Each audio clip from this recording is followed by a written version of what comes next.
games, however. They banned Tinker and Lycan are the two most banned heroes with 41% bans, which is not a lot. I mean, they still let him through quite a few times, but also some of those times banning it again.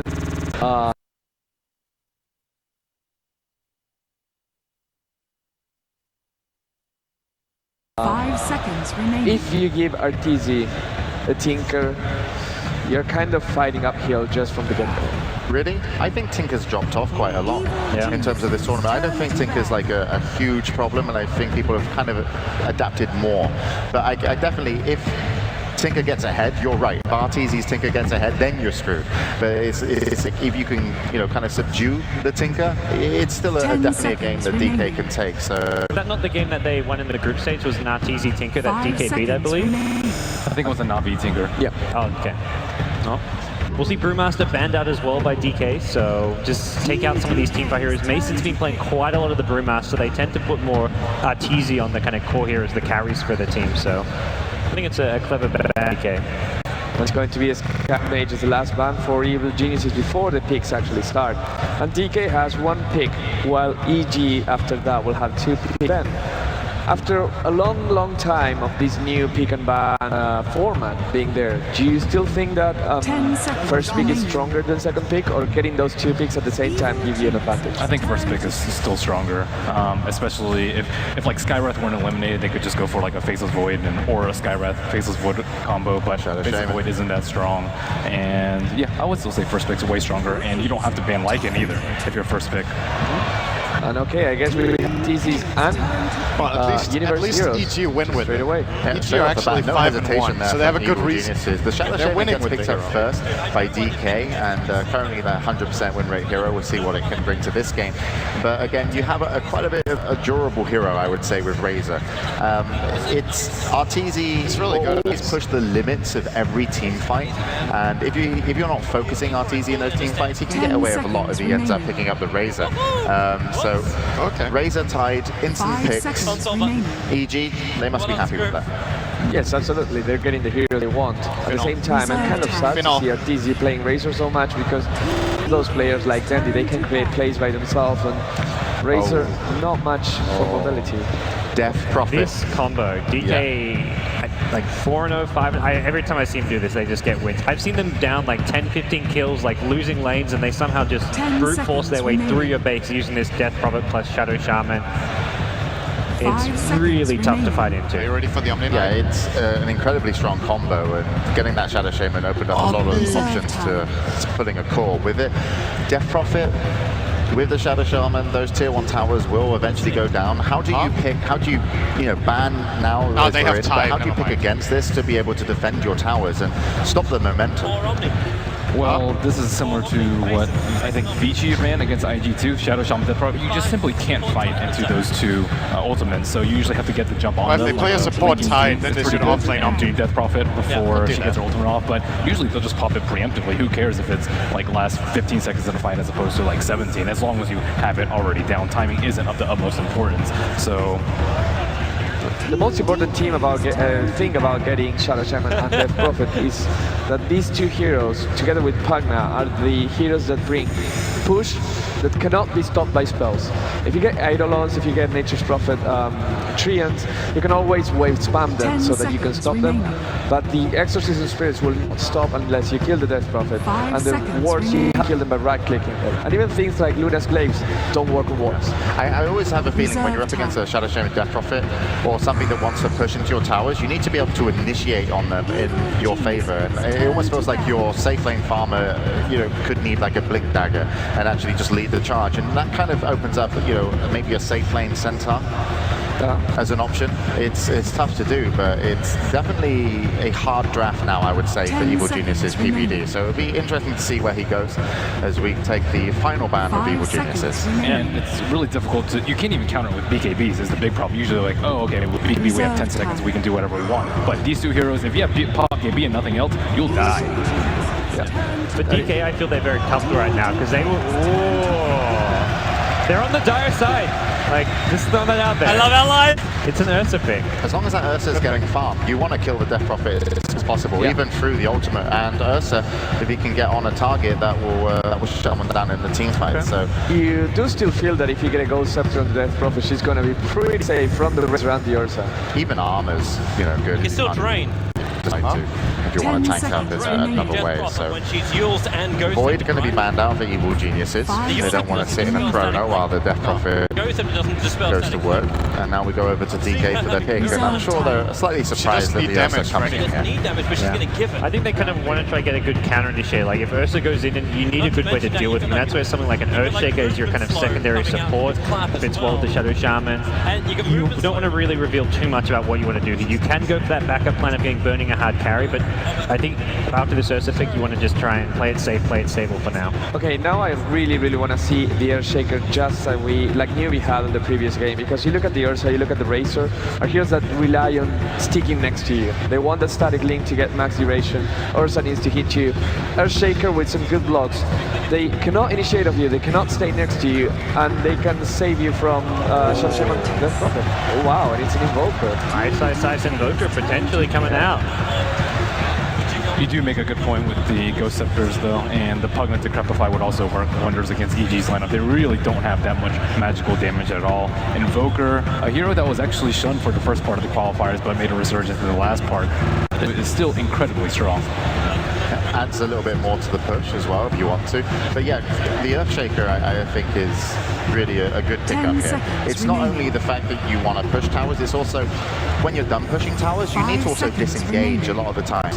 Teams don't want to give you free towers, so if the EG can't absolutely defend a tower, they might want to try and pick a few people off, and Earthshaker allows good blocks, and also with the disruption, as you mentioned, Bruno, that would be pretty difficult for the Razor and Ursa to potentially chase. So those BKBs will have to be up on the side of Evil Geniuses, but the Invoker pickup It's going to followed be by a treat. It's actually okay. I mean, remember, Ursa is going to go for a BKB. Overgrowth go through BKB. It makes sure that the Ursa will always take in place, or at least bait the BKB so that you can disengage. 10 seconds remaining. I'm not sure. Do you know if Overgrowth disables Blink Dagger? It doesn't. I mean, you can't 5 blink seconds while remaining. you are Overgrowth, but if you BKB, you can blink away. Yeah, it does Right. make damage, so. Yeah. I like the Train Protector Reserve pick here. time. You really need something to protect Death Prophet, and without a big combo breaker like Tidehunter or Earthshaker, just having preemptive living armor on her is usually good enough, and enough to dissuade the other tower and just give up a free T1 or T2 for the most part. So we could potentially see a very early push, high ground push. The other thing with the Train Protector is you probably have to fight early. This Enchantress Ursa, we saw a game in the group stage where Fnatic did this. They took a super early Roshan with it. They didn't go like level 1 Rosh, they got like level 2, level 3, smoked in the Roshan pit. If you want to contest that, you need good early fighting heroes. Treant with Lead Seed, Boots early on, can actually kind of engage and fight into that. You can kite the Ursa around slightly, and with Sunstrikes flying in as well, it does give DK a very strong early game with their support duo. I don't think I've ever seen Mason use it though. Have you? No, not that. It's not really a big EG BG have run that much, but I think they needed to mix it up. I think DK were ready for the Tide Razor pick, and EG were not expecting a Shadow Shaman first pick. They were probably expecting DK to go for the Doom, which is actually still in the pool. Doom has not been touched, is probably the most surprising.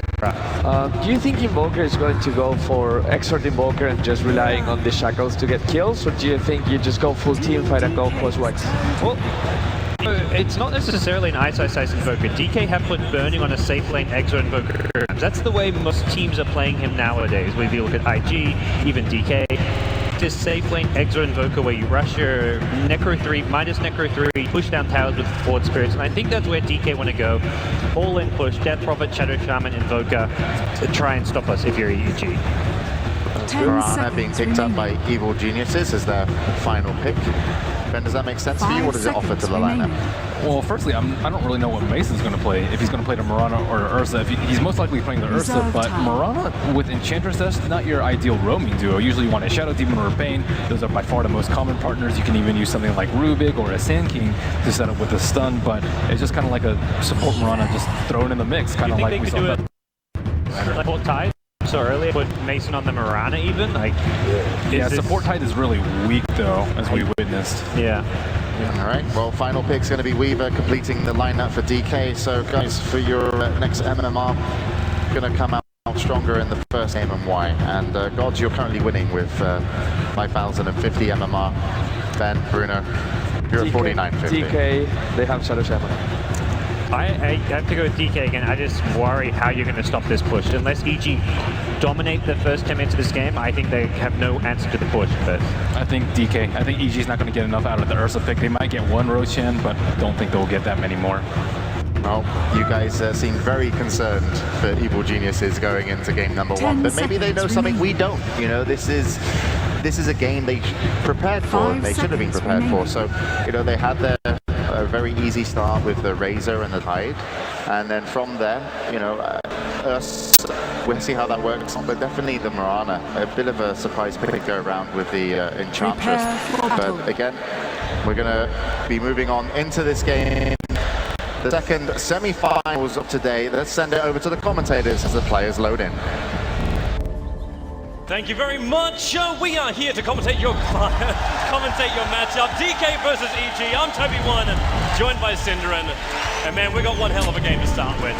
This is one of the most anticipated games, I think, for a lot of people. EG and DK have been doing very well in the tournament.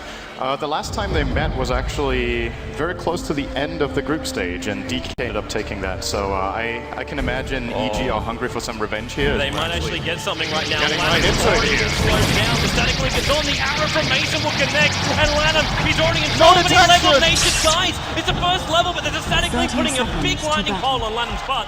But they push him back out.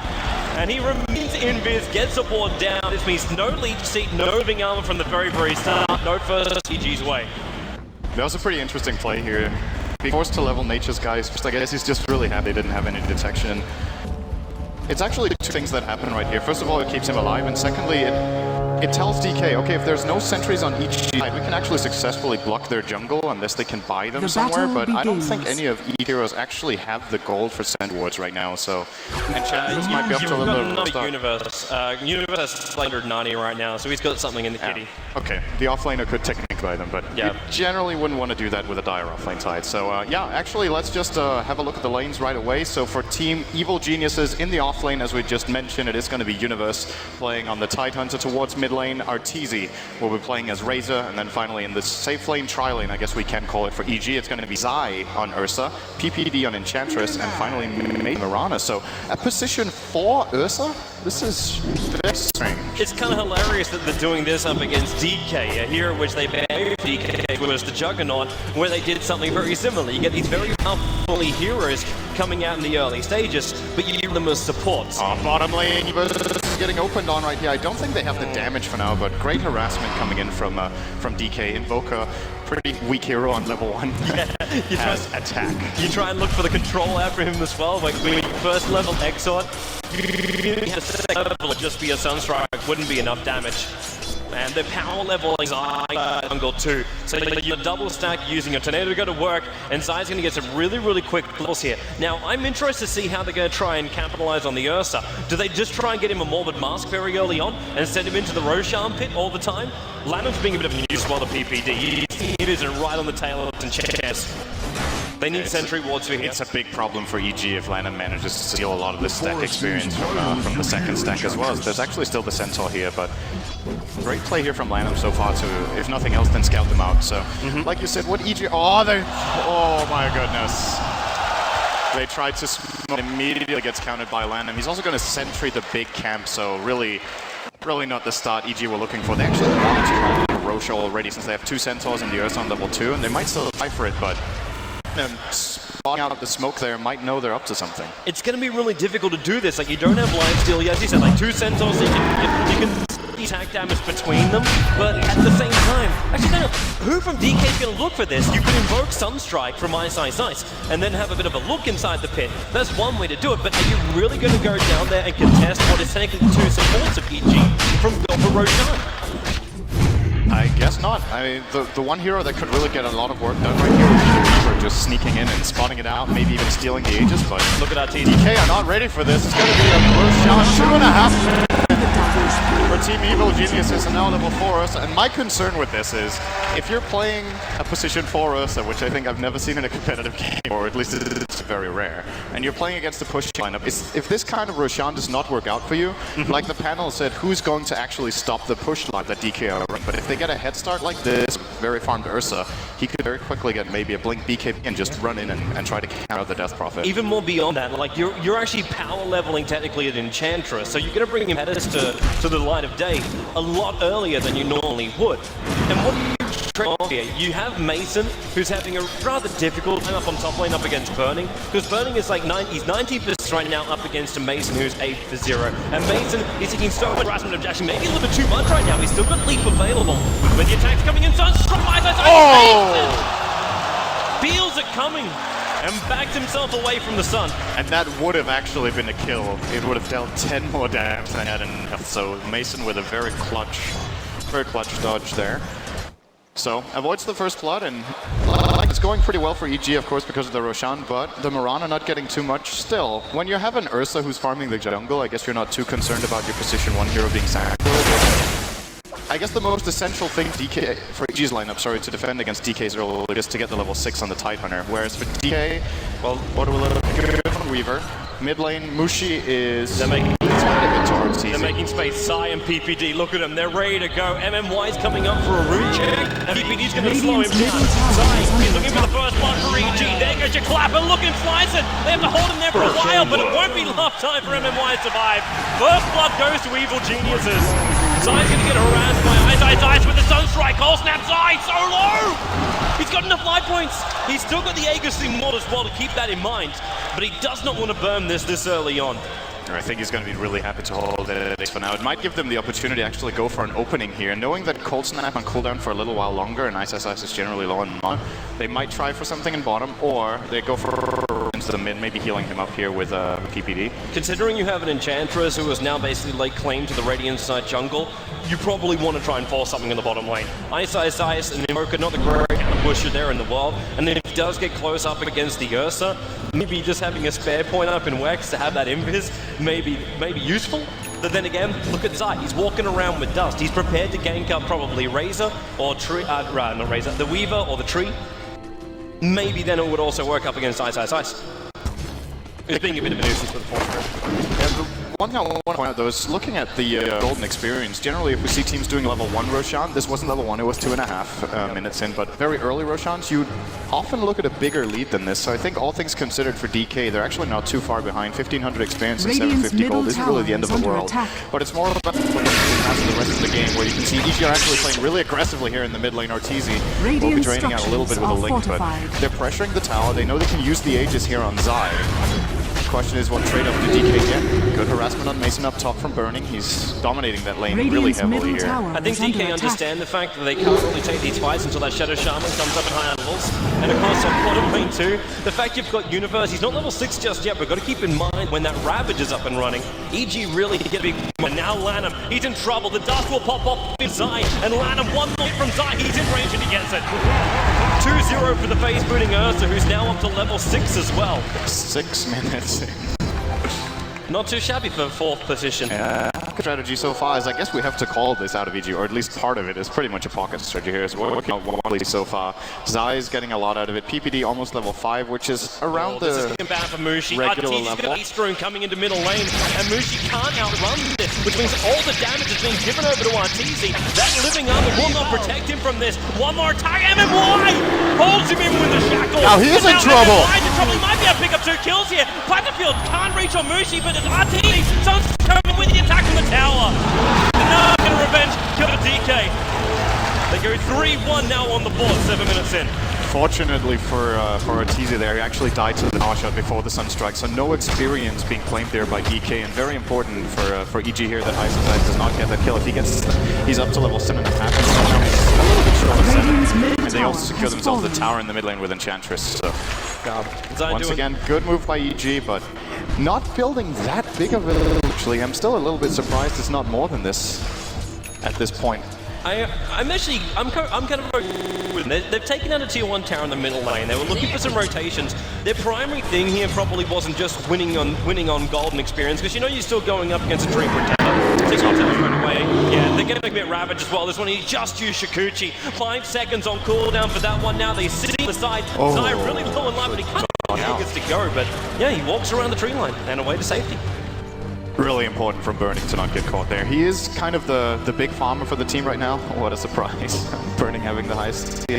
So let's say EG continue like this and they keep gaining an advantage. My main concern for their lineup is, we talked about how they're going to struggle with dealing with the push.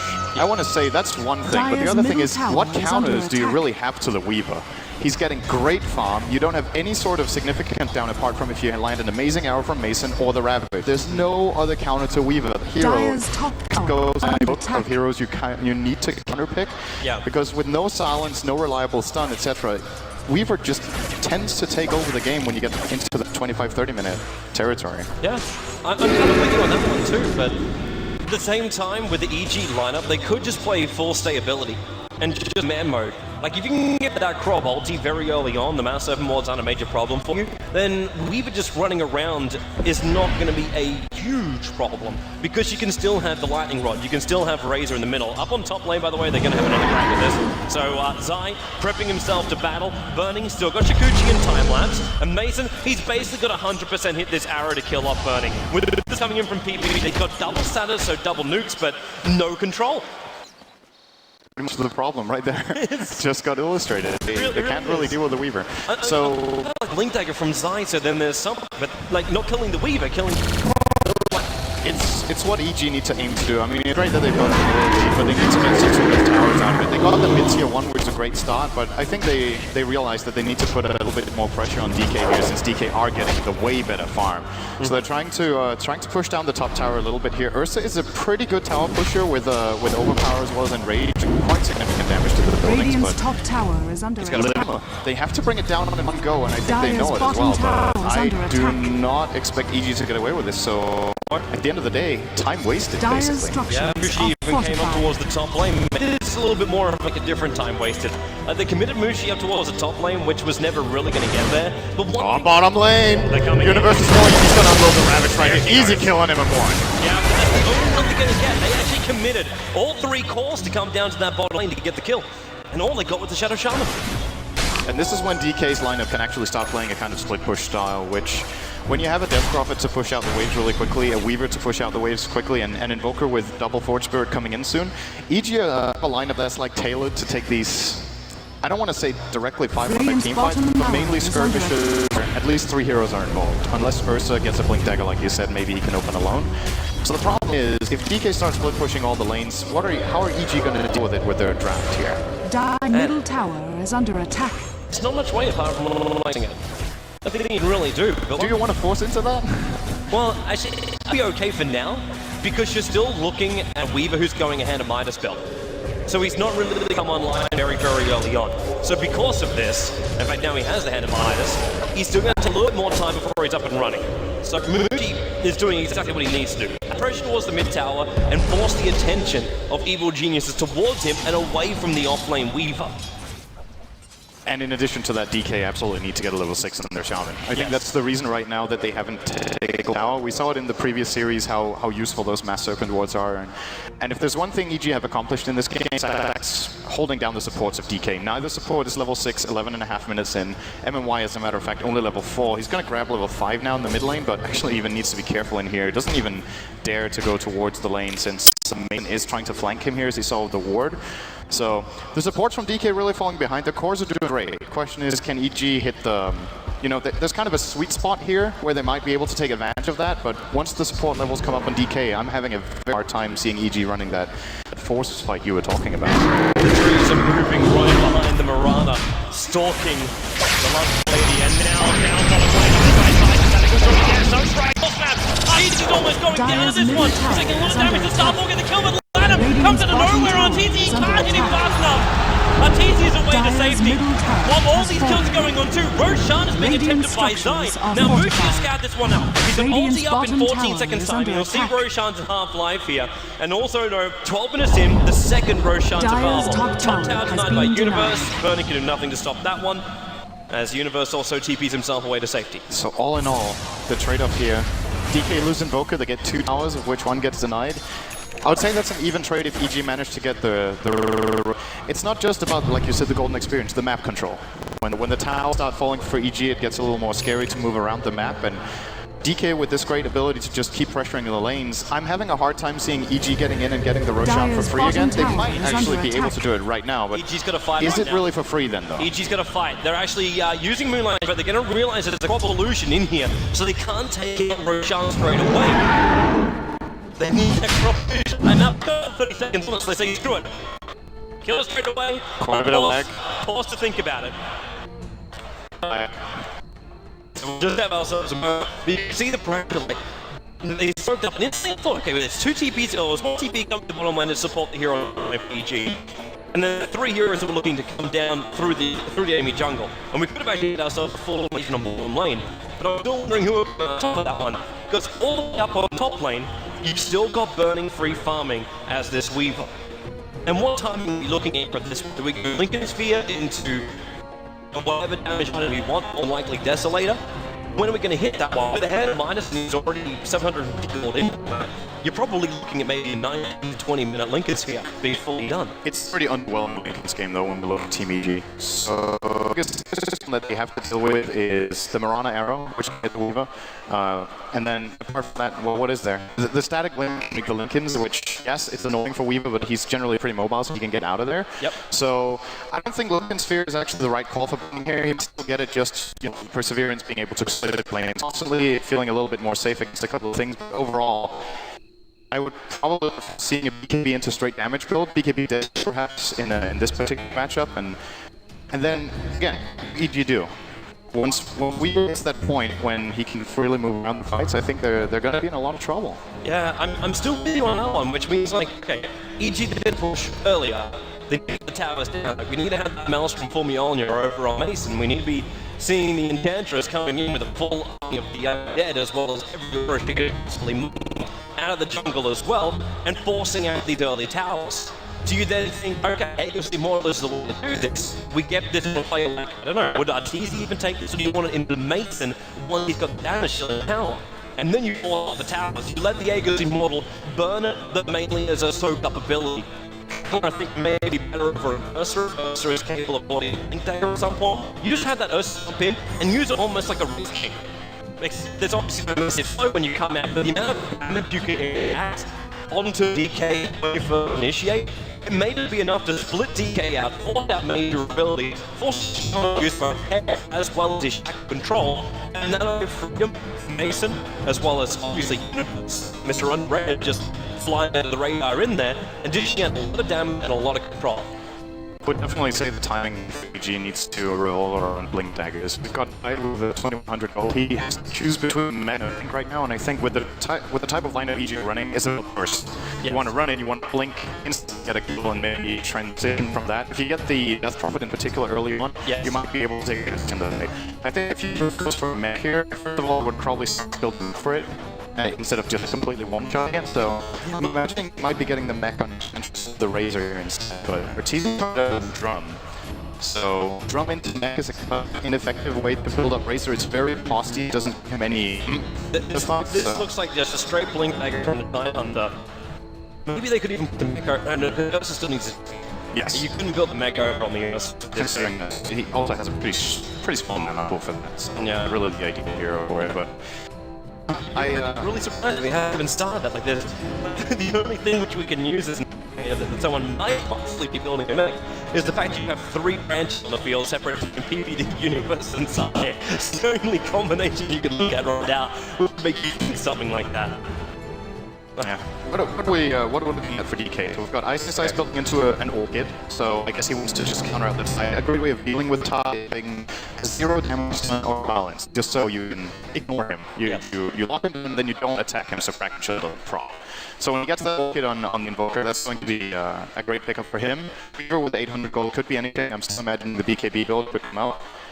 And well, what else is there? Skills and Death Prophet, but yeah. Coming up, there'll be there is possibly the also we'll go back to James Drew and just find out what their start of the game's fun. Thank you, Toby. Welcome back. And also, we're 11 minutes in with a pause. What's the story for you guys so far? Well, that level 2 rush I was feeling was crucial, but David here. We? Yeah, we. Okay. Myself and David. I don't think it is such an advantage. It's a cool pocket.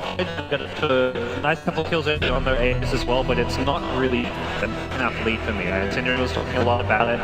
He came looking at the graphics like, whoa, DG aren't really hanging. When you see like Zerber, decent sized experience in gold, they're not really the back way.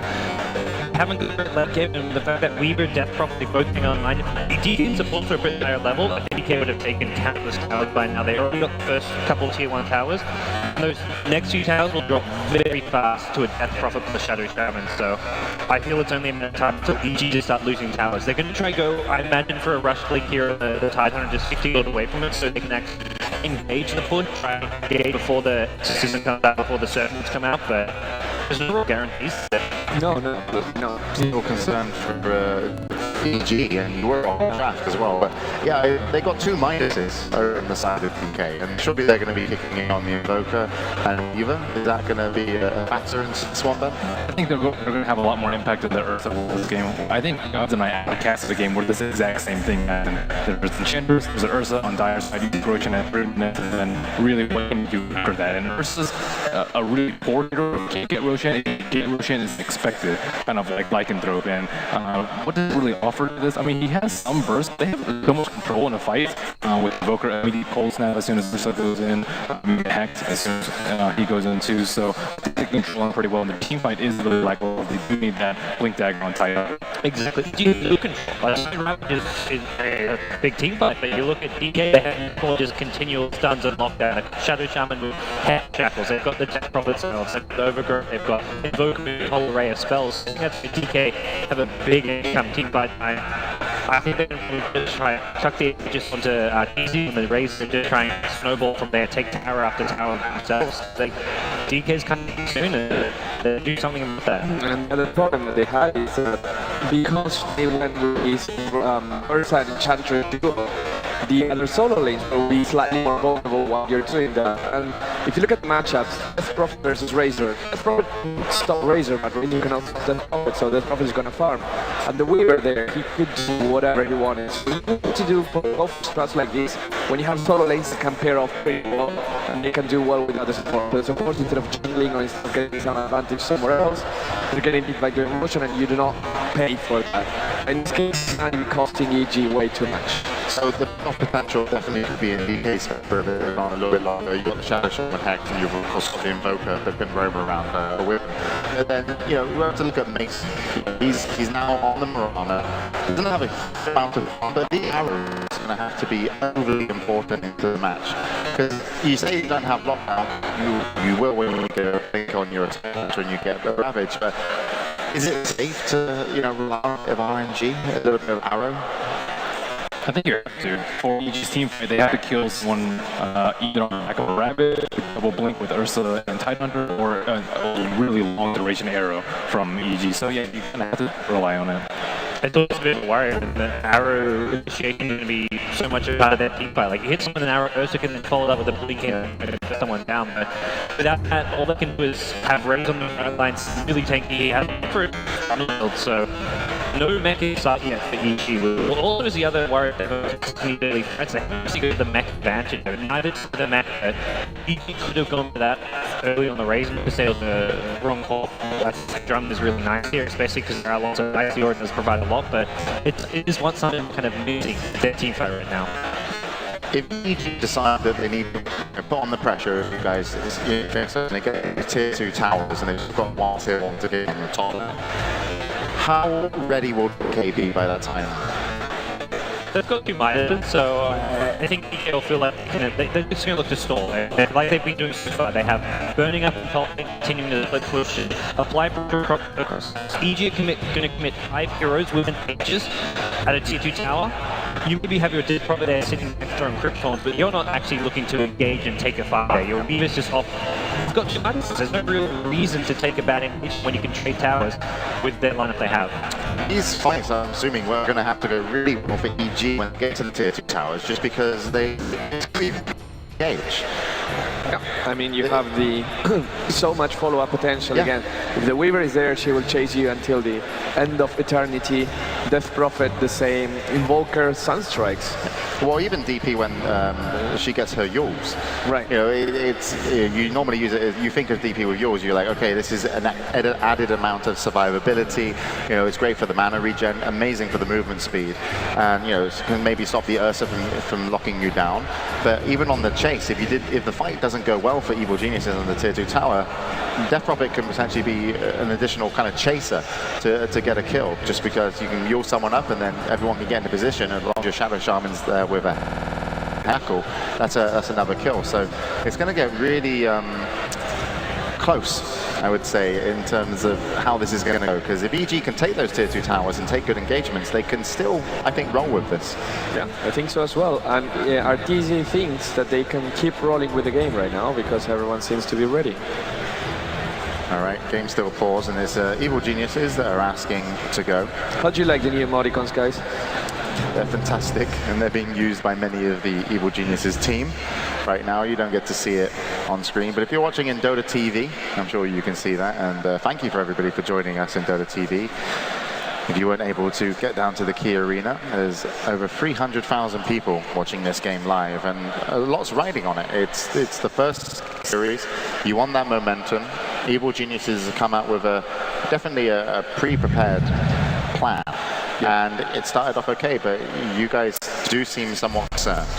I'm concerned. I don't think EG are out of it by any means. Like I feel DK are in a slightly stronger position, and it's also because they had like the safer, more conventional draft. With EG, it's kind of an unknown factor. I think they still have lots of ways to win this game. They grab an Aegis, they catch DK out, win a fight or 2 here or there, and suddenly their lineup snowball. You have an Ursa who's not going to be support. Xayah's going to be playing kind of almost like a core hero in this game.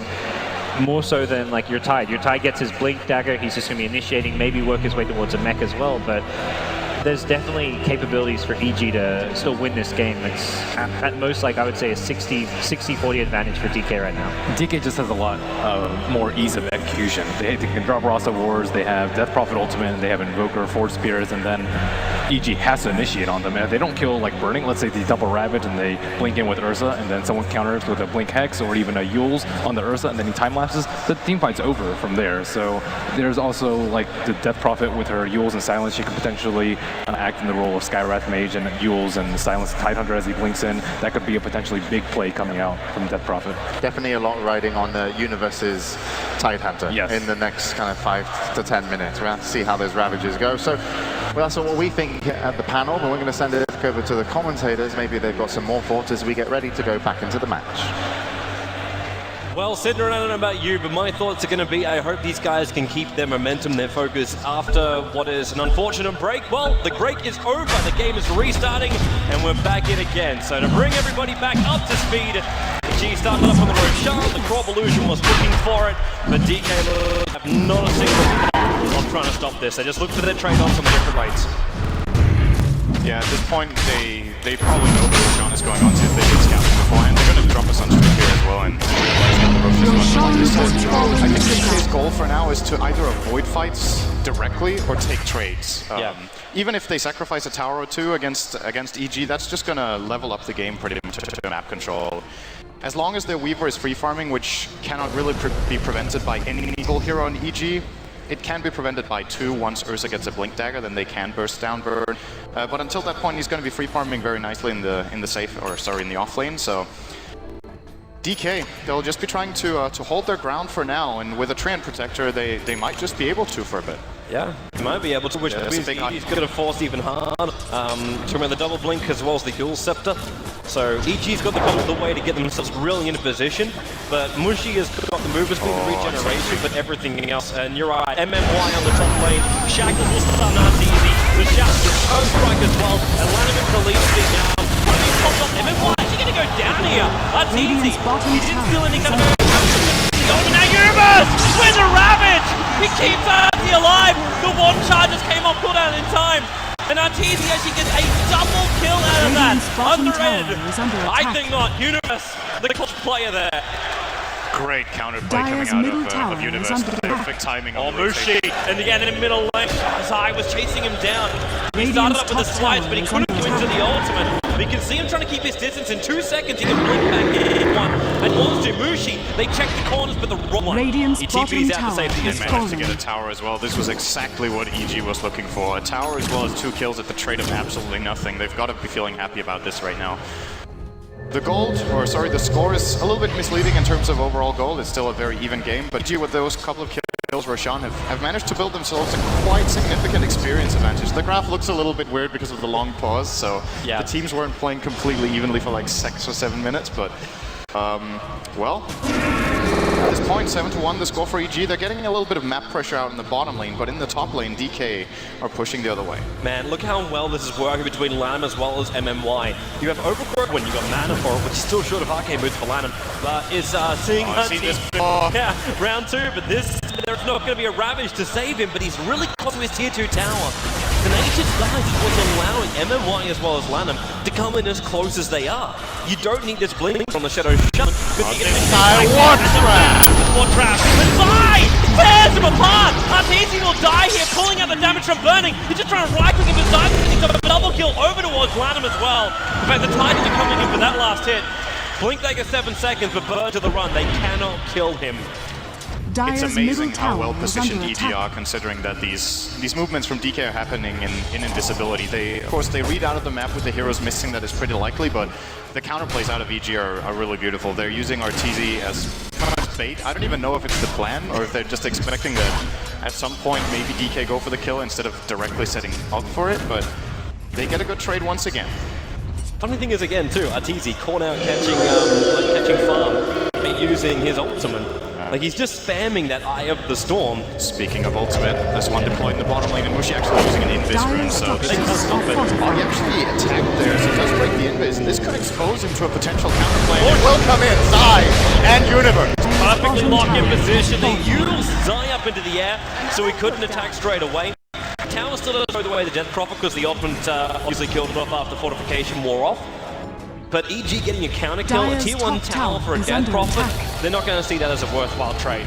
Well, considering that the tower was bound to drop anyway, I guess they're happy to get at least a kill out of it. And Mushi there, he's got to be feeling a little upset about choosing to attack the tower at that point. He could have stayed outside the range and just used his ultimate. I don't know if there was any detection coming in from EG. Actually, okay, looks like Zai had sentries, so they might have killed him off anyway. But the tower does fall, and still, I feel like as far as all map control goes, it's just DK getting more out of the map. They're going to kill PPD. He's out way too far. Locked between 3 heroes and the Sunstrike from actually not getting the kill. It was Weaver, in fact, who was able to get the last hit in there. And it does indeed look like Burning is going to get either the BKB or the Deso first with that first Mithril Hammer. I don't think there's anything else in the career for now. Ice gets himself a Void Stone, so actually transitioning into a Euls. I thought he was going to get the Orchid, but he might have just decided, you know what guys, it's too late for an Orchid. I would have wanted to have that quite a bit ago, so I'll change my build. Maybe he's really still worried about the jump in, or if you can get the timing right, evade the Ravage, or make the Ursa wait for you. And that's not what EG want. EG do not want to just hang around for an extra 2 or so seconds, thinking, hey, now we can attack it. That's not the way this works, because the Burning is going to shred you apart with his ultimate, the tree's going to keep people alive, and you're going to have Shadow Shaman running around, also causing havoc. So EG, they need to jump in, they need to get quick kills, and these skills are really going to prevent that from happening. Yeah, another alternative item that they could have tried to go for here on Team DK could have been the Force Staffs, which are really great against Ursa, but for now they're going for the Euls, just like you said, with the goal of just delaying the fight. The longer the fight lasts, the better a chance they have. And it's kind of weird saying that against a really farmed Razor who will generally steal a lot of damage during the fight and then turn around on them. But I think Arteezy, even with his pretty tanky build, he cannot stay in the fight and rely on just being able to run around freely. He's got 7 armor and 1700 health, but he's up against a level 2 Death Prophet ultimate, Forge Spirits, the Shadow Shaman wards, as well as a Weaver who's soon to get pretty significant damage. It's a tall order. Looks like EG will be looking to push the top tower. It's a double creep wave coming in, and now with a large amount of Scarabs, they're going to clean these guys off. The wave will be happy to attack onto the tower, and the tower's living armor. But at the same time, Zai about to lose his HD model, so this is gone now. He'll have regeneration, he's at full life. Bottom lane, actually, you'll start TZ out of the fight. And with the Master Ward as well as the Prop Ulti, the Tier 2 tower will go down on the bottom. A bit of a mind game, and he gets it! His bottom tower has fallen. Delaying the attack of the wards while the other two EG heroes tried to delay their attack. All of that last hit. Now top T1 tower will go down. Amazing. Actually TPing himself in towards the middle lane. Scouting out Zai's down here. There's another TP also on the way in, but Zai is a little bit too far away. Mason with an arrow going to evade, and now definitely blast the meteorite. Both airballing, but Mason running back into the flames. So it's a little bit from all of this, and somehow in 20 minutes in, we have a full lot of AoE up on Death Prophet. Yeah, it's looking really good for Mushi in this game. His farm is definitely where it should be. And when you look at the last hits for the two teams, like 3 of the four top farmers right now are on DK, way ahead of the corresponding EG cores in this game. So if you're a DK fan, this game looks pretty good for you. Oh yeah, mid lane, he's dead. He's dead. Oh, maybe not. Leap down. There and Arteezy comes up the river. With the Sunstrike damage wasn't enough. There's no Ether Shock. The arrow's coming in from behind too. Gonna miss. The Tornado in the meantime also killing up the Weaver, and Arteezy getting Yule Scepted up. So the Weaver actually dying on the top tower, on the top lane where the T1 tower used to be. Yeah, this is the combination that EG can keep pulling until there's a BKB on burning, and even at that point they can still do it if they do it really quickly. Of course, I'm talking about the Ravage into just Ursa mauling away at the Weaver, so good kill for EG. Also, not losing Mason there in the mid lane. They keep getting these small victories, but for EG I'm looking for the big victories. When are they going to come? When are they going to get tier 2s? When are they going to take a big team fight that it just seems like DK are not giving them? The only advantage EG has is experience, and it's not a small one. It's 7,500 after all, but the way the game is going, levels aren't mattering right now because they're not getting to use their experience in any sort of reasonable fights. Yeah. And one thing also which is severely missing is the fact that you don't have the Aghanim Scepter over on Razor just yet. Actually, I take that back. He now has enough money for it. I thought the Oak Club might have been like going for an early BKB, but they're going to finish the Aghanims over on Razor, which means now pushing into buildings is a lot more effective for EG, but they must win the fight first. I think the Ag Scepter here is the better choice. He's going on the incentive for his meteorite, definitely Claw. Force Spirit Universe comes in with a mech. PPD, the Force Spirits are not attacking. They stop because of Untouchable. They are so damn slow. Ice gets picked off instead, and PPD is safe. Once again, Universe, the savior for EG. Great arrow from Mason. He's celebrating that in the trees right here. So he's having a blast. Wanted to get up there as fast as possible with a leap to shoot the arrow. Did get stuck, but easily worth it here, getting an Invoker kill. So again, another small victory for EG. They're starting to build up slowly, but where do they go from here? I'm looking at BKBs as the next choice, at least for the Ursa for EG, so he can go in and expect to be able to fight. But even at that point, Treant Protector is a great counter to Ursa. First of all, Ursa has a lot of fast attacks, but you can counter a lot of the damage with living armor on the target. And Overgrowth will go through his BKB, so it's not even certain that Zai will be able to bring down a target should he get in correctly in these fights if Lanham is in the right position. Yeah. We've got double vision coming up from both these teams. So Treant Protector as well as Arteezy are the two gem carriers for this game. But Arteezy, a man with 1900 life points and 417 movement speed, rather difficult to kill him off, not to mention his 8 armor. So they're going to be able to see that Weaver, the Treant, the Shadow Shaman. Now Shadow Shaman does need to afford his Blink Dagger, but he already did. He's got 560 gold bonus as well. So MMY is the way to initiate in nicely. But Mushi as well as MMY, like their pushing power is great when you're pushing towers outside the base, but obviously pushing high ground is a whole different affair, and they're going to need a lot more of an advantage before they can do such a thing. But MMY, TP's top tower, and it looks like DK are going to fight. A blink in, and there goes this one over the wall, Trap in Universe, gets a Ravage off, MMY, the arrow will kill him off from Mirana, TNT to be pushed. He will go down, the Mason, huge amount of damage, the gems on the deck, burning Kylo at the very last moment. They're on the run up, Moonlight Moonlight Shadow giving him protection. Ice has to his TP scroll to get that gem out of safety, but now Mushi, he lets the Universe, the arrow connects on Burning, and now there will be support. Mushi not will get the kill. Mason, one of Alwyn, he can't leave himself away, he's silenced as well, he can't move anywhere. Mushi with a double kill. He opens up the doors and lets EG in. You were talking about that tanky Razor, right? Ice is like, who's tanky? He pretty much one-shot Arteezy with the combo there. So what's great about the Axe efforts, of course, their ability to take the fights. And I thought maybe he doesn't need the BKB yet because there's really not that much disable on DK. I mean, sure, there is the Shadow Shaman with a bit of control, but if they can kite around that or catch in the Ravage like they did, Razor might be fine. If you get caught by that combo from Ice, you just drop. Look at actually what DK is doing. They're putting both the gems back on the courier. They're sending him both home right now. They don't want to run the risk of giving the gem back over to EG because then it causes too many problems for their invis place. So what they do in the meantime is just bring the gem out when they feel like doing some deep warding. And the rest of the time, PPD, Shadows, Sunstrike, it won't be enough damage, or maybe it will be with the blink down. Lanham, what's he trying to do? He's trying to can't get in range for the lead seat. MMY must be protected now, and Zai, blink dagger, 1 second, he can jump. Oh, now he does! The double clap and the dust off. Lanham forces it open, support's coming in from DK. EG have to back themselves up right now. The lead seat on Zai, the Hex, cancels the TP out. 2 seconds, they've got to keep that blink dagger on cooldown. PPD cannot help him. He has to let Zai die. TP's not going to happen. You'll separate from DK. Gets a stance as well on PPD. There's nothing he can do to respond to this apart from death.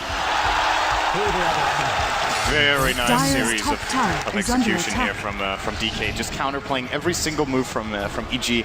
Immediate overgrowth. He got so he had overpower on. He got 1 swing off before he got overgrowth there. So quick on the fingers there, Lanham. Very great play. So now the small engages that we've seen EG winning, they're starting to lose now. And if they begin to lose these, I think they start losing full control of the map. And they simply can't afford to take these fights. But on the other hand, the fights they can't afford to take, I think DK are just avoiding them on purpose. They're not giving them any sort of space to look for what they want. Now the third Roshan has spawned, and that could be an opening for EG to perhaps force a fight, because maybe DK don't want to give the cheese Roshan away, but I mean, even then, the problem is, let's imagine EG gets the Roche with Aegis and Cheese. We still haven't really seen them being able to even come close to a tier 2 for the last 10 minutes. They just don't seem to have a grip on the map. Every time they look for an opening, DK just pulled themselves back a little bit. That's a big item for Burning. What do we manage to... That's a big item for Burning. So now he's got the 2 core items I was expecting, perhaps in the opposite order of what I was thinking. He is scary in these fights. He can pretty much move around exactly as he pleases. There's even more to that. She's got perfect timing as well, right when the Roche fight is about to begin. I think DK want to try to take this one. They could try and contest it, but not fully in position for it just yet. More Chris down a little more. Actually knocks a bit outside. Finish the job. Arteezy, the cheese on the deck, picked up there. But even the BKB, the arrow has to be soaked up by that BKB as well. The Zai jumps out. Invoker Yules himself up into the air, evading the battle, and now the guts will come in from Universe, and it's EG who are getting the upper hand here. Mushi will back up. They got Aegis Cheese. They mop up the Mass Serpent Wards as well. And EG, they, for the first time, get a very, very clean fight their way. Yeah, DK were in position to go for that at that point, actually. They were kind of forced to go in, and I thought they were going to go for it, but the heroes weren't in the right place at the right time, so Burning tried to open it on itself. I mean, of course, we need the BKB, but EG just kite him. They leap away the Mirana. At the same time, Roche is going down very quickly to the Ursa. They get the Roche and even a bonus kill on Ice. At the moment Roshan dies, I think DK cannot try to commit into that because they just know the threat of Ravage is there constantly, and Universe was just biding his time, waiting off pretty much on the offside of the fight, and yeah, EG gets it for free. Now they need to use it. Yes. They really need to use it. But they have almost everything up apart from Moonlight Shadow. So they have everything that could help them win the fights. Did we call the Shivas on Mushi, by the way? Just quickly before, okay. But good to reiterate. Yeah, so that's another big item, of course, coming the way of DK. Ice did pick up the Blink Dagger a while ago. Haven't really seen him using it too much. They're coming in. They see Arteezy and PPD, however. So they're not sure about this. But EG are really flash farming. They just managed to flash farm up the BKB there for Arteezy to go with that Aghanim Scepter of his. Because they just kept stacking up the camps and then just mass farming. It's a really good pickup for EG at this point. I'm imagining the Ursa... Actually, no. Zai is not even going for a BKB with that ultimate orb of his. I'm imagining it's... Perhaps it's... What does he want here? Does he want Manta to break the Overgrowth, or does he want the Scythe as the opener? It might be Scythe, but generally on Ursa, we don't see players picking up Scythe. They usually we don't generally see him in fourth position either. No, I mean, like if you're playing a core the Ursa, rules don't really apply in this game. If you're playing a core Ursa, then yeah, you want to get the Abyssal Blade because you're meant to be the big damage or the big controller. But right now, he knows if he uses Abyssal Blade, if he gets caught by Overgrowth, he can't do anything with it. So maybe just having the side device is a better option. They need some level of control over Burning, especially considering Burning didn't go for the Lincoln Sphere. You think you might be right on the side device. It's a better way of controlling up the Weaver. The other option is he just says, I'm going full tank and picked up the Skadi, but that would be crazy. Kind of underwhelming. I think Skadi and Lincolns would definitely be the last two choices he's going for with this. I'm going to be proven wrong in a moment. But we'll let the players decide, man. Yeah, we'll see. How's PPD looking as well? He's still a long way off having his Aghanims. Mason is building towards his Maelstrom, but he still needs a little bit more. As we get a little bit of Sunstrike, they're using it to actually scout on top of the cliff to D-ward. Not a bad way of doing it. At the same time, though, Mushi in that top lane starting to put some more pressure on the off lane. He's managed to he is getting filthy rich. Actually, he's on par with Ortiz Razor, and I think once you reach that late game scenario, it's generally, in most cases, going to be more valuable to have a very farm Death Prophet. I mean, sure, Razor, once he gets the Axe Refresher, gets very, very scary, but it's only for a limited amount of time. Then that build kind of starts to fall off, whereas Death Prophet's level 3 ultimate with level 4 Witchcraft is very powerful for a big portion of the game, and he also will probably transition into some very useful items for the team. Maybe he gets a Hex, maybe he gets a Bloodstone or a Heart just to lead the charge, and with the amount of armor he has, health is actually going to be really good on the Death Prophet. And I still can't believe 30 minutes in we don't have a level 10 Shadow Shaman. That's true. And we're not even looking at his second level Mass Serpent Wards yet. This is a real problem for him. This is a real problem for him. They need to correct this on the Shadow Shaman. And they're looking to, at this point, just the last outer towers. Level 1 wards will still be able to help. Nice going. Combo on PPD is gonna land it. Oh my goodness. He's gonna get the strike up in time for the Ravage. It comes up from Universe. They're looking for Ice, and they got him as well. Bottom lane though, the base is hard. DK, they're already inside on the Lanham can hold him out. He can actually just let the ulti go. Mushi, they're coming in close to him. His time being slowed down. There's Lanham behind the ulti go high. He's being shredded apart by Mushi's ultimate. He has to use the G. Well, the racks still aren't down yet. They can get rid of the wards. But we've got a Burning who is in no man's land back inside the dire side base. The tier 3 tower will go down. He's very, very happy they still have their racks intact. Great play again here by DK. They trade off. They traded the Invoker. They traded 1-for-1 in kills. They get a tier 3. Some damage on the barracks, force the glyph, force out the Ravage even. They might be able to go for high ground in a moment. What's cooldown next is 70 against 100 on Ravage. So if they hit the perfect timing window, I think these bottom ranks are actually DKs, forcing out both. Well, they forced out the cheese. The Aegis is still on Arteezy. Yeah. So perhaps that is going to be an issue. And EG, they have to find a way of using this once again. And without Ravage, though, they're not going to find a fight. And there is the Scythe indeed being picked up here by Zai. So they do have some sort of single target opener. The question is, who do you Hex when you jump in? At this point, it's got to be Weaver. Weaver's getting bigger as time goes by. I know you're still seeing a lot of problems being caused out by Ice with his initiation, as well as by Death Prophet as well. But what are you really supposed to do? Like, you do have the Ursa, you can find yourself the kills, but you can't rely on Ursa to do the damage when he's actually hexing in, because the potential for him to be controlled is just too high, because he doesn't have the BKB. If they're committing all of their focus to MMY. He points the gush.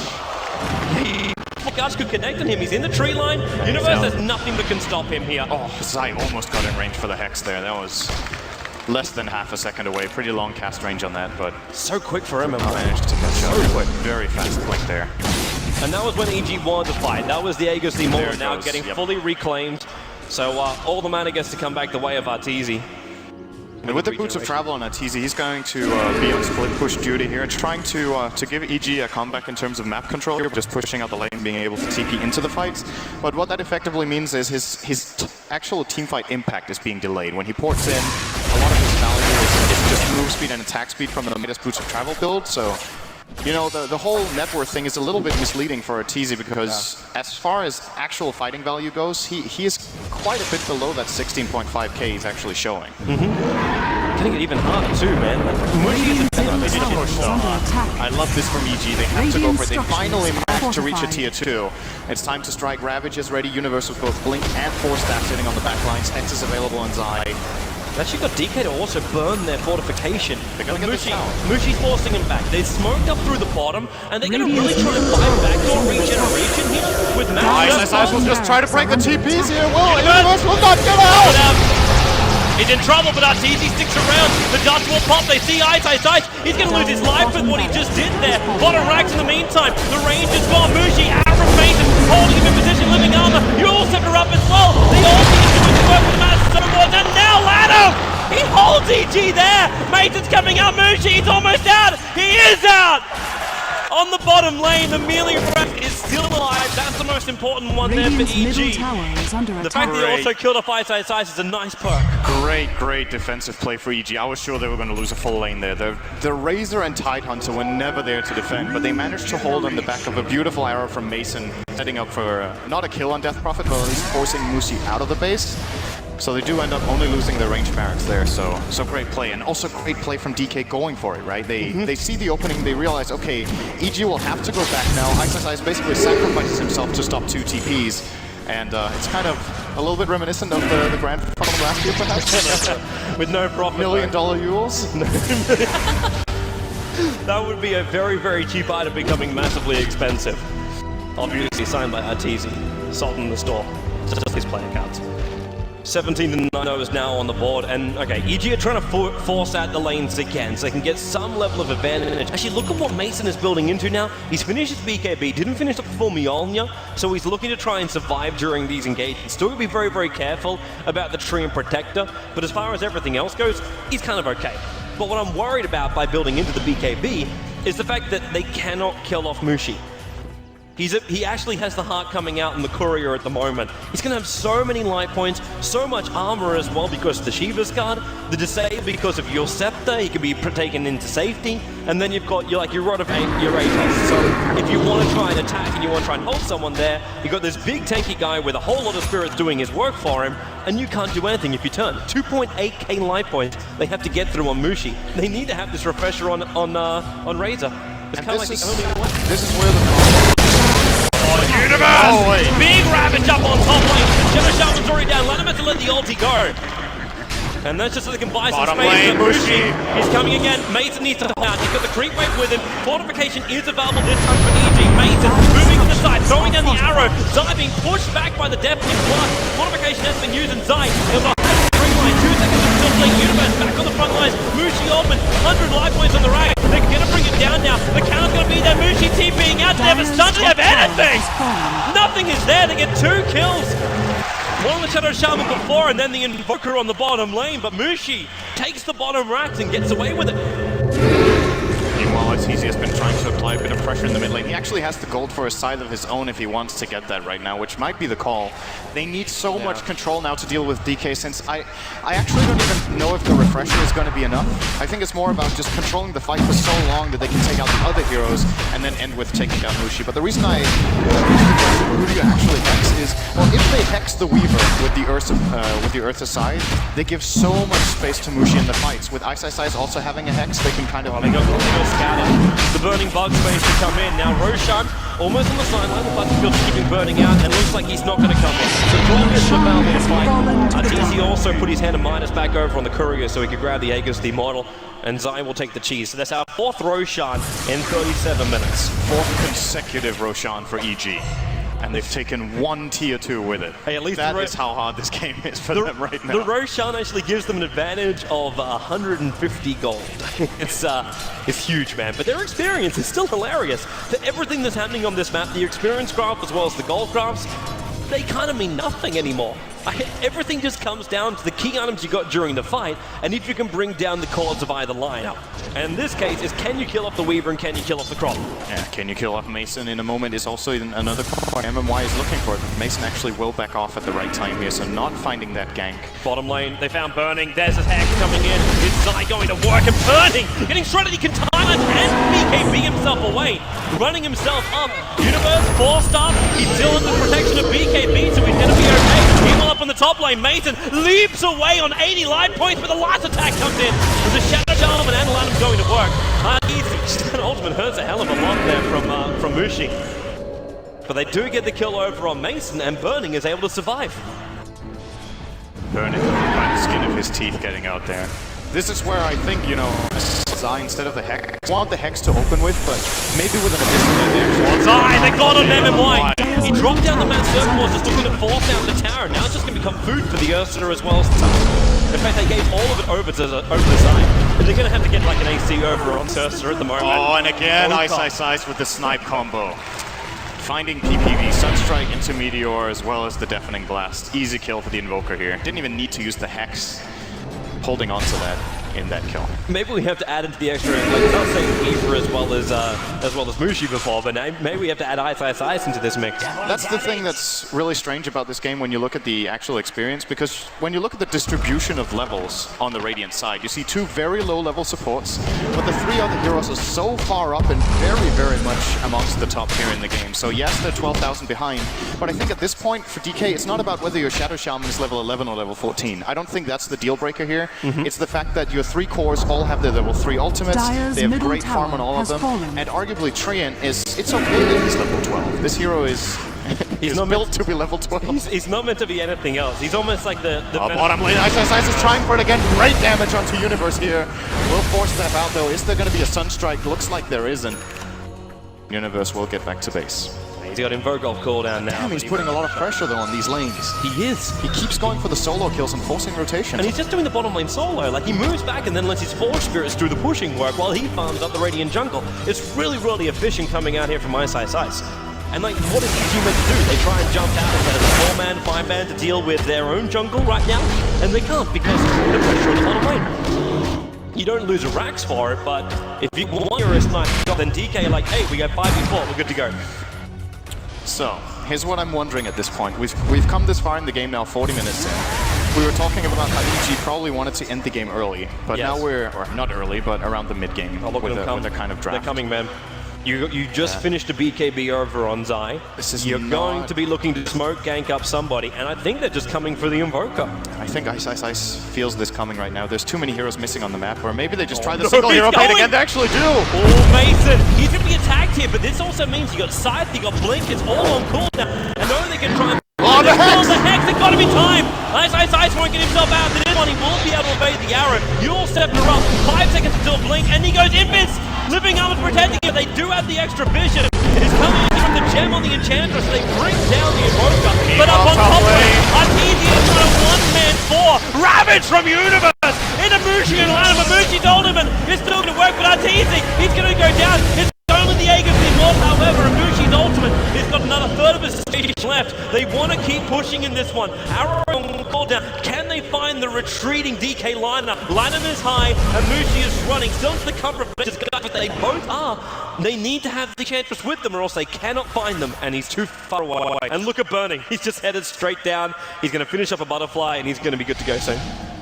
You know what? I'm starting to wondering. Yeah, great. I'm starting to wonder whether EG want to just take this very late at this point.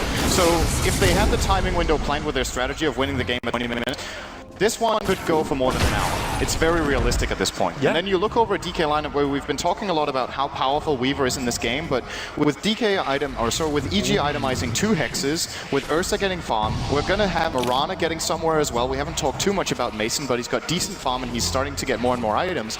And a Racer who's almost 6 slotted. Yeah. Maybe EG are actually able to take this in the super late game once Death Prophet will fall off. Because they see themselves as 4 cores basically. Yeah, and on the Radiant side, Weaver will be strong in late game. Invoker's a very strong late gamer too, but Death Prophet getting deceptively weak. You saw how long it took to take down Artesia, and that's before Artesia has the Kiras. So Death Prophet, I would like to say, generally peaks from around minute 15 to minute 45, and we're getting past that point now when Mushi's ultimate is just going to fall off quite a bit here, and maybe G can actually take advantage of it if they don't lose more than 1 lane. I'm actually wondering too what's going to happen. Like we're talking about 4 cores. What happens when PPD finishes up his Aghanim Scepter? In late game when you're pumping out that much for damage, it may be just enough to rip through this DK lineup. Now, Lanham's doing a little bit of scouting inside the Dire side jungle. He's going to see Universe continuously farming up. We'll also scout the fact that Refresher Orb is fully over on the Tidehunter. So they've actually got 2 Ravagers in 35 seconds to deal with. Their late game is actually really scary. And I gave DK's lineup a lot of credit, how they were probably going to win if they got past the early problems.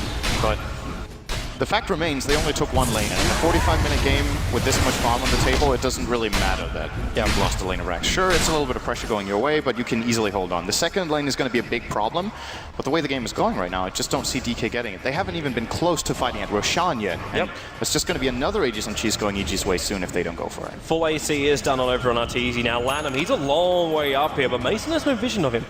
So he's hiding in the tree line. Zai is also here, and initially it's Zai who's carrying the gem now. If he walks up just a little bit further on that top lane, he would see Lanham, but they're looking for somebody else, and they may get the big one. Mushi's inside the tree line. He has TP, Yorcept, so he shouldn't be too difficult to get himself away to safety if they do go on him. And in fact, there you go. He's already now just TPing himself out. As but you see, might force top. EG are starting to get the intimidation factor on the map right now. DK are respecting them a lot and backing off here instead of putting a lot of pressure there. As they did 10 to 15 minutes ago. EG's backing up. Remember, it's 1 minute until we Roshan. And that's probably going to be the keyest thing here for EG to secure. Let DK jump themselves around the map, try and find their initiations. Don't let Arteezy dump middle lane. Oh, they're initiating lineup, and he actually breaks free. He breaks free of the overgrowth right now. Mushi ultimate, the arrow will connect. They're going to come on him, and they've locked him in. He has to use this to Ravage. They connect on Burning. Secondary Ravage before Mushi gets the deck, and Burning goes down. Arteezy ulti will kill him off. They've got 2 fires comes in. Burning can't let him come back in the fight. Arteezy though, the cheese will go on him. The Sunstrike almost killing off Mason. They're chasing down Burning. They've got the vision, and they've almost got him. Misses. Where is the attack? He cannot reach him. The plasma field, the living armor, keeping Burning alive. The attack up the hill again from Arteezy. It is just not enough. The bug is difficult to kill. And he is almost, and he is. Is he a way to say there's no TP scroll on Burn? So he has to run himself away. And he will free himself from the EG chase. And into the tree line where the living armor is bringing him up. I can feel the breath of relief from Burning out here, actually. He got away from that. So 2 Ravages from EG. They managed to get 2 kills and get some more pressure out on the map. I think this is okay. They did have to use They had double buybacks as well. Those buyback came in from Ice as well as from Burning during that Burning, engagement. actually, you're right. He bought back and almost died. Burning! Oh my god! Oh, it's... Radiant's top tower is under attack. Mistakes are made! And Burning is down for almost 2 minutes. It may as well be an eternity in this game. The bottom lane is being forced out right now. Bottom, it's Universe on the run. He's being hit so hard. He's away to safety, but it's the tier 2 tower on the top lane. Arteezy is just going in as well. Lanham! Shredded! They got Ice. He's blinking into the dire bait, in fact, but it's top lane. Arteezy is there. His Aghanim's ultimate is tearing the tier 3 apart, and it's going to go to the melee racks as well. Plasmafield's trying to pick up the wave. MM jumps up. No Mass Serpent War, 6 seconds on cooldown. And EG should back themselves up. I know they do still have the Weaver down, but the big man is going to spawn up in just over a minute, and they must get their map control back again. Roshan is going to be huge right now. The 4 previous ones haven't mattered as much. I would almost say this next Roshan matters more than the previous 4 combined almost for EG at this point. And as well for DK, they cannot give this one away. Then I think it's at least 1 lane, if not 2 lanes of Rax that EG will be. They're coming with the damage. Arteezy's ultimate ready again. It's still 17 seconds left on that Ravage from Universe. He's going to rotate top though. Yeah, they're looking to finish off the melee racks. He was just trying to push the middle lane in and then turn on the Eye of the Storm. No fortification available here for DK and Mason with the BKB. Well, maybe MMY. Look at the he's taking the 4-star back. Mushi picks up. He couldn't do much more. Universe Ravage to a head. He actually kills on the Shadow Shaman. The buyback comes out from him. The melee rack is gone. Zaya, they're going to keep fighting Mushi. He's currently tethered. He heads to Arteezy. He doesn't want to hardest. You'll set her up. The ultimate from Lanham. Mushi needs to get back and he can't. He's down. EG have taken out the top melee racks. It's just a trade-off though for the bottom racks and Weaver. 5 seconds and they back giving respect. Everyone is TPing out. Remember, Roshan is now up and Weaver is also alive again. And they have the second Ravage still. Universe only used 1 and immediately using the Refresher Orb to get it ready here and start the Refresher Orb cooldown to make it start dropping here. This is a very tense moment. DK probably felt like they had pretty good control of the game, especially once Burning picked up the Lincoln Sphere as well as the Butterfly. He would have probably felt pretty safe. Right? So there's 2 hexes. They have to break the Lincoln with the first hex, and then the second one will go through. And then if he doesn't die, he BKBs time lapses. But even with that amount of defensive items, he's still being controlled by EG. They're trying this again. They could be so quick about this. DK are not almost there. Lanham's moving around the back of Mason. The pods will come in, and it scouts out Zai in Universe. And DK, they have their entire lineup here. Mason leaps away from Lanham, and now, well, the plasma field, they'll see very quickly. Sector is close, but Roshan is down. Aegis steamrolled into the hands of the Tidehunter. Zai doesn't want anything in this. He lets Arteezy have the cheese because Zai is about to finish hard, and Arteezy also. This guy's got 7,000 gold. He's got so much money. Yeah, getting a refresh roll on Arteezy now I think would be really good. Double Hex, double BKB, and of course the double Eye of the Storm is probably the best item he can get right now, unless he feels like he needs to become more of a physical damage dealer from another source than his ultimate, which is... The thing about the ultimate is it's not a reliable source of damage because it will always hit the lowest HP target. So if you want to choose your target, you pretty much have to go for some different type of damage item, but it looks like it is indeed going to be the refresher. Immense base pushing power from the Razor at that point. And EG are just looking like they're in complete control of this game. They might have a little bit more trouble killing off Mushi now. Yield Scepter in hand. He's got a Go Scepter to back him up as well. So Mushi's just trying to make himself unkillable and get a full duration ultimate off. But I really don't think EG care. Like if they need to, they can just get someone else to buy up maybe a Diffusal Blade because the money is just rolling through. And Arteezy, he is starting that refresher off. The Perseverance is over on the Courier right now. Not sure why he's buying it actually. Yeah, I think it's just because he's holding onto the cheese. But he could drop that at any point and take the refresher. Ice looking for a sniper. Bottom tower He'll see Arteezy in the mid, but no one is walking up into the double at the moment. Yeah, I think DK realized what position they're in right now. They want to try and force the fight in the top lane, but at the same time, they really don't. There's double Ravage on Universe as well as the Aegis, so it's going to be very difficult. And EG just got a tower for free, basically. Zai with the creep wave as well, coming in through the bottom. I don't know about you, man, but if I was DK, I would be worried about Ursa actually soloing my racks at this point. Because he's still doing so much damage. Look at how much health he's got behind him. He's got 3.6k life points over on that Ursa. You think about getting through the Razor too, you got 2.7k, and then you're still going to take into account like you're unstable into all of this too. And then you got Tidehunter who's taking away your damage, he's getting great control out. He can almost fire up the item shortly too. I don't know if he's considering finishing up his Shiva's Guard. If he wants to be selling 4-star for something else. But they're chasing down Ice. He got gushed up so he can't blink, but the attack won't come in time. He does still have his blink up, and they can see him though. The Hex is there, he refused to blink himself out. And now the jumping Universe is body blocking, you're attempting. Will commit the Ravage, and look at the damage from the Ursa. Invoker has torn a new one, and EG may just finish up this top rank. And Burt is desperately trying to add some pressure down the middle lane to stop this push from coming. But EG, they're going to push him through the top, see if they can just take out another tower. They can get access, let the creep wave come in. Trade. It's going to be quick though. They're going all in, they TP'd Mushi mid, they don't have a second, they don't have a plan B. They're going to go for T4s. They're coming back right now. They cannot let this base race happen. PPD, the first one to TP himself in, and EG, they are taking no chances here in the winners bracket final. Semi-final. Close. Getting ahead of myself. Well, if they continue playing like this, they could be in the winners bracket final. At least this has been a great performance from them in this game. I mean, to be fair, we were worried, Mushi, but they've just silenced us completely. He could be in real trouble right now. Moonlight this is not a Shadow, good spot he's to walked be in straight right now. up next to him. It's almost worth a straight Ravage, but Arteezy comes in for the Hex. The link is on, and Mushi, are they going to commit Ravage? He's running himself away, but 140, 168 points, 198. There's too much. They can actually have enough damage. The Ghost is protecting him quickly. Can he evade? He can't. Solid. You're sending the Ursa up. Mushi. 200 life points. He's taking it around. He's going to TP. He's down. Oh my god! Amazing! Unbelievable!